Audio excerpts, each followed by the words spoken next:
Ki khubor ka Batesi TV. Ka umdi basnyam bat penjaslian. Rupa Premium Meghalaya. Uba Winston Tony Lingdo, Uba Shimti Kumu Chief Executive Member Thymmai, Jong Khadc Autonomous District Council, Lopin Shai Baga Jingkhang Jong Kamra Trekam Jong but Jong Executive Member kan Plie Baroh Hiki MDC, Nagalyang Yate, but Hiki Palba.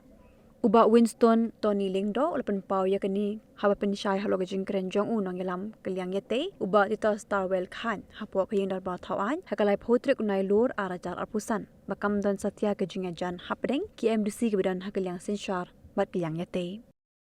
So si banyo semua ya kata ka jingkren joni LU Henry kumangalai ka assurance mentan ba Baroh kat tahan ru tri banai ki bla tu man ba ki wan bani kendo ya CM ne yangi ki em su ka kamera ka joni ka long ka ba kloi ban pli ka long ka bangi kloi ban welcome ya ki ka pat judon kum kata ka ayu na so kendet mentan ba ngayo sngo na ka kentin ka joni LU ba ka don ka gap ya CUE ba kron ta gap rei nang ni syakmat ada ka don kum kata kumangaong mentan ya iru ya bang lapan snowy iru balada ka don kum kata na ai ka assurance ba nang ni syakmat kam long kum ta bat ka ngangit skam ba kamera ka jong kum CM bat kamera jong ki em nang ni syakmat ru kin long kum ba julong hi berko kam don ka nu changes si.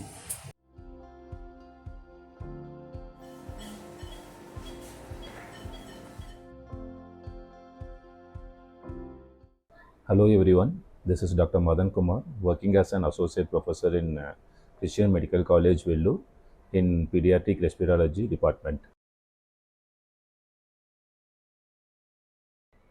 My main treatment would be with pediatric lung disorders such as asthma, recurrent chest infection, and then recurrent cough.